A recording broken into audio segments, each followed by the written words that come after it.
Selamat pagi semuanya. Assalamualaikum warahmatullahi wabarakatuh. Selamat berjumpa kembali dengan mata pelajaran proses produksi konstruksi mesin atau PPKM.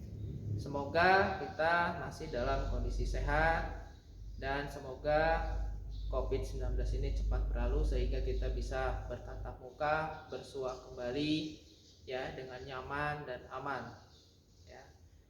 Oke, hari ini kita akan mempelajari mesin bubut. Yang di belakang Pak Guru, ini adalah mesin bubut merek Tedmore buatan Cina. Panjang daripada mesin bubut itu dihitung atau diukur dari center kepala tetap ini sampai pada kepala lepas, ujung daripada kepala lepas bagian belakang. Itu adalah panjang mesin bubut. Kemudian tinggi dari mesin bubut itu bisa diukur dari center kepala tetap itu sampai bagian atas bin. Untuk lebih jelasnya bisa kelihatan daripada di sini ada name tag daripada mesin bubut di bagian depan. Bisa kita lihat nanti pada penjelasan pada bagian-bagian di video berikutnya. Oke, selanjutnya selamat menikmati. Semoga ini bisa menambah pengetahuan buat kita semuanya. Lebih kurangnya Pak Guru mohon maaf. Billahi taufiq wal hidayah. Assalamualaikum warahmatullahi wabarakatuh. Oke teman-teman, hari ini kita akan mempelajari mesin bubut. Di depan kita ini adalah mesin bubut merek Tedmore buatan Cina. Panjang daripada mesin bubut adalah sekitar 1 meter. Oke, berikut ini adalah name tag yang barusan kita bicarakan ya. Name tag daripada mesin bubut atau lantai mesin. Di sini ada modelnya ya, di model daripada mesin bubut ini. Kemudian di sini ada maksimal swing overbend yaitu sekitar 320 mm, maksimal swing over cross slide itu 198 mm, maksimal swing over gap 476 mm, distance between center adalah 1000 mm atau 1 meter. Ini yang dikatakan panjang daripada mesin bubut atau yang bisa dikerjakan, benda kerja yang bisa dikerjakan sejauh 1 meter. Apabila benda kerja lebih daripada 1 meter, kemungkinan benda kerja yang bisa dikerjakan tetap 1 meter, namun sisanya dia akan keluar melalui lubang ini, poros ini. Dia akan keluar. Jadi benda kerja bisa lebih daripada 1 meter bisa, namun tetap pekerjaannya hanya bisa sampai 1 meter. Kemudian di sini ada taper tailstock wheel MT3 yaitu tailstocknya itu menggunakan MT3 gross weight, ini ada net weight, ini adalah masalah berat daripada mesin bubut secara keseluruhan Oke, tinggi mesin bubut ini adalah kita bisa lihat di sini maksimal swing over cross slide ini adalah 198 mm. Jadi diameter yang bisa dikerjakan itu adalah jari-jarinya minimal 198 mm. Lebih daripada ini, mesin bubut tidak bisa mengerjakan benda kerja tersebut.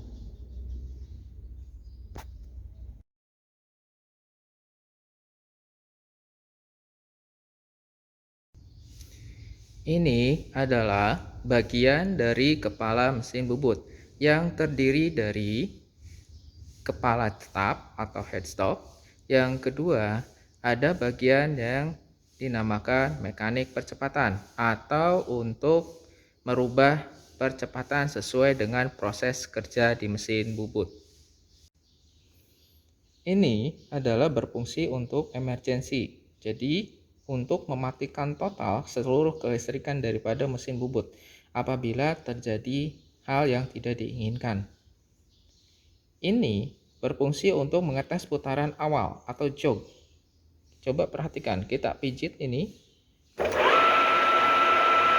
kita lepas, dia akan mati. Jadi ini untuk mengetes putaran awal. Ini tadi coolant, ini adalah lampu indikator bahwa listrik sudah masuk ke dalam sistem mesin bubut. Ini berfungsi untuk merubah kecepatan. Sekarang dia pada posisi C3. Kita lihat tabel di C3. Ini tabelnya yang kita gunakan. C, kita tarik ke sebelah kanan. 3. Dia ada di 640 rpm. Ini berfungsi untuk merubah putaran mesin bubut. Tabel ini digunakan untuk membuat ulir. Tabel yang pertama ini adalah untuk menerangkan kecepatan feeding, penyayatan, baik pembubutan memanjang ataupun pembubutan melintang. Ya, di sini ada keterangan S1, S2, S1, S2 dan S1. Di sini pun ada 48T, ada 24T. Untuk tahu 48T atau 24T, T itu adalah tit. Kita bisa lihat di pada bagian belakang.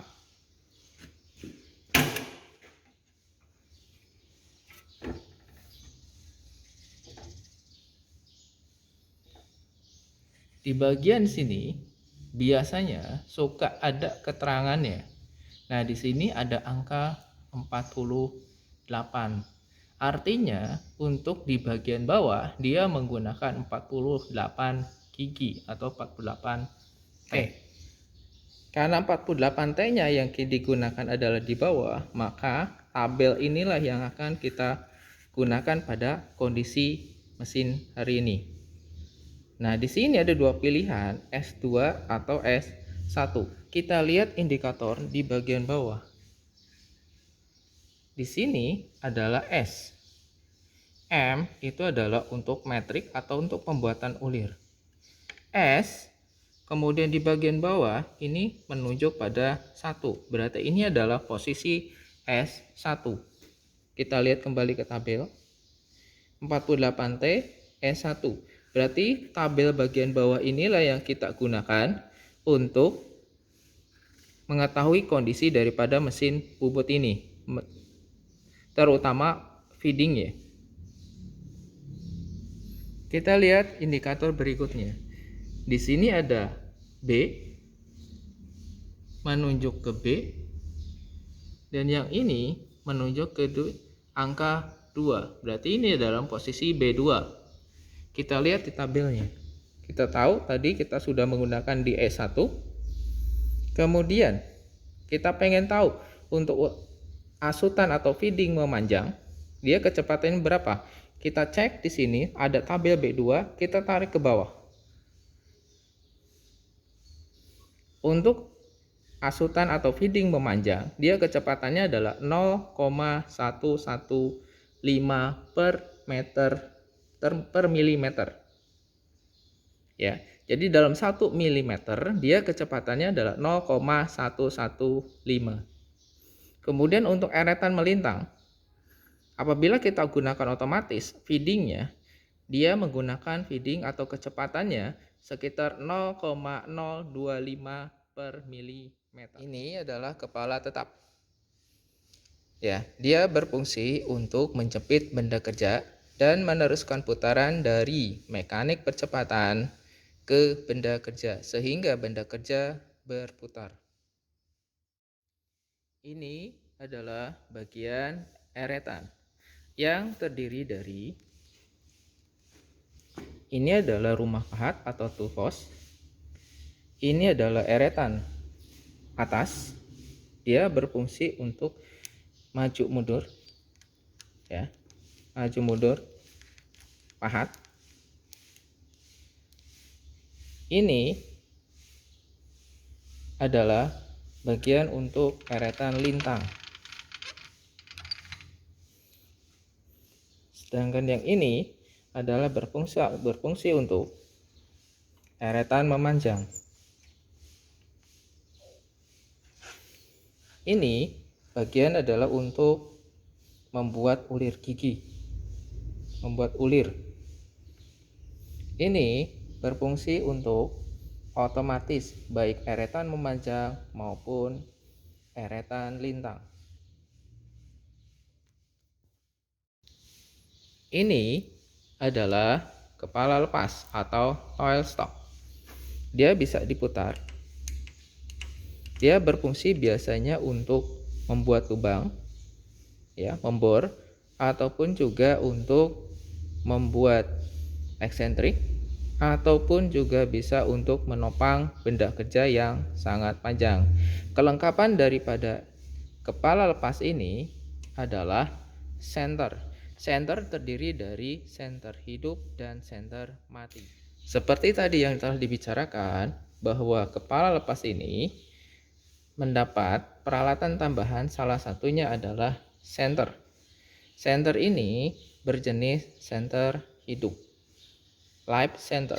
Kenapa? Karena bagian ujung daripada senter itu bisa berputar. Apabila bagian ujung ini tidak bisa berputar, maka dia dikatakan sebagai dead center atau center mati. Untuk memasukkannya, ya, ini hanya tinggal memasukkan saja seperti ini, ya, itu sudah cukup. Untuk membongkarnya, kita hanya tinggal putar saja ke belakang sehingga dia akan terlepas sendiri.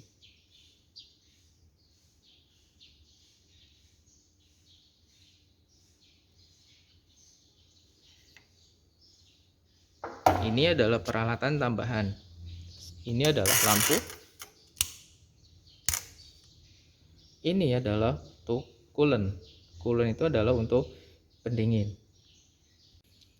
Kita praktekkan. Ini adalah lampu. Dan ini adalah bagian coolant. Untuk mengaktifkannya, kita hanya perlu, ini ada gambar keran, ada warna hijau dan ada warna merah. Warna hijau artinya dia nyala.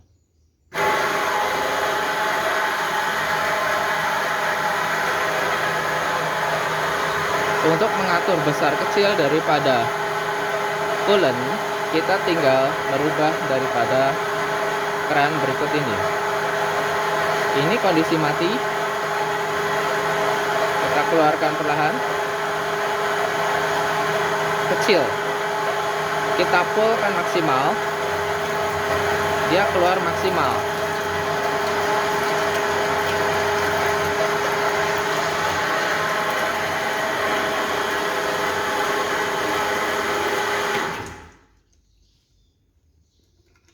Ini adalah indikator oli, ya, indikator oli atau banyaknya oli di dalam gearbox ini. Usahakan jangan sampai berada di bawah. Ini sudah standar, dia berada di atas, sedikit di atas dari tengah-tengah.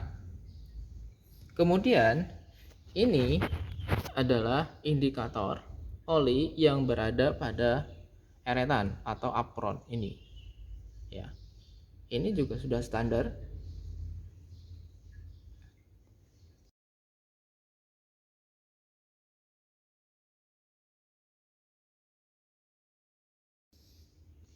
Bagaimana cara menyalakan mesin bubut ini? Cara menyalakan mesin bubut, di sini ada tuas.